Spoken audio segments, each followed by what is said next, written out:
Good morning, Happy Hippo. Today I have a story about a monkey named George. And he's right here with me. And the title of this book is Snowy Day.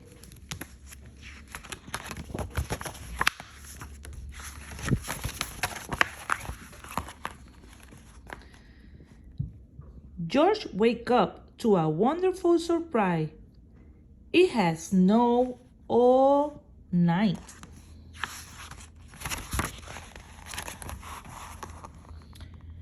George was curious about all that clean white snow. Maybe he could build something out of it. You go outside, George, said the man with the yellow hat.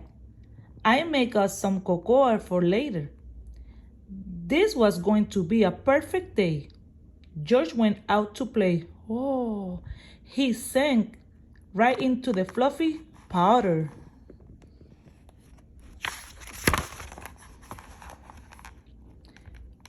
Bill, George's friend and neighbor, came by. He did not have any trouble walking on the snow. Hey, George, Bill said.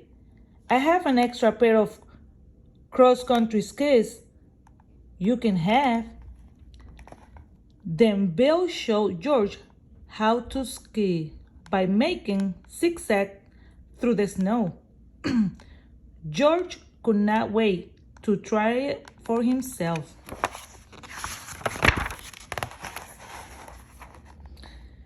With skis, George could stay on top of the snow, and he followed Bill uphill. Suddenly, they heard a noise. Oink, oink, oink, oink. Bill said, I'm going to go find out what that is. You wait here. George waited on top of the hill in the cold. His house looked so small and warm. George wanted to get home for his cocoa. Was Bill coming back?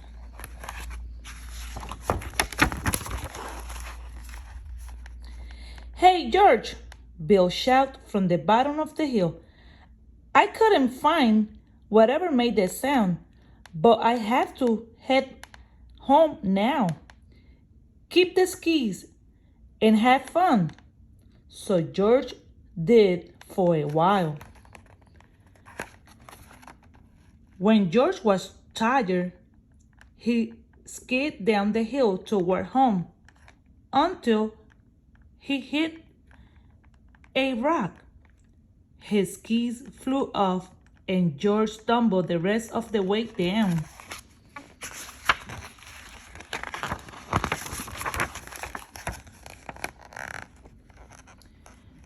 George picked himself up at the bottom of the hill. What would he do now?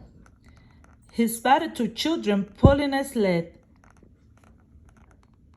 They were walking on the snow, but they did not have skis. How they do it? It had to be those white flat shoes they wore. Vinny, I think he liked our snowshoes, the girls say. George nodded. Vicky and I live on the other side of the hill, said Vinny. If you come home with us, we'll lend you our snowshoes so you can get home too. Climb aboard the sled.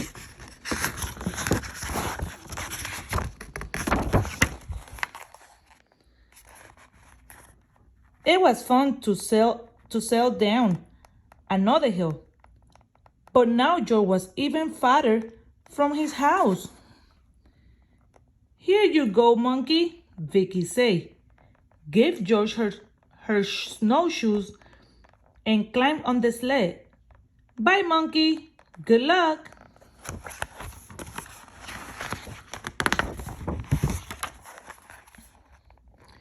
George began his long journey home. He was cold and tired, and climbing up the hill was hard work. The thought of a nice steaming cup of cocoa kept him going. Oink! George looked up. There was that noise again. He decided to follow it.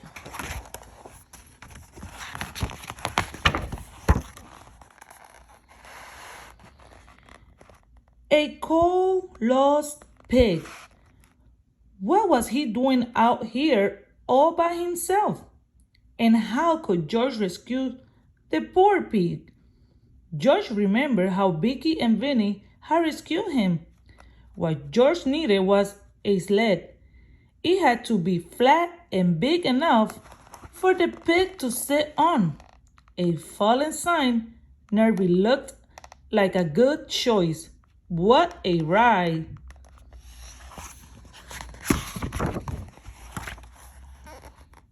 When George got home, he found his neighbor, Farmer Rankins, talking to the man with the yellow hat.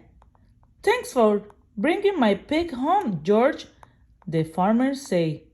"He got out last night before it snowed." "Good work, George," said the man with the yellow hat. "There's some cocoa waiting for you inside." That was exactly what George had hoped to hear.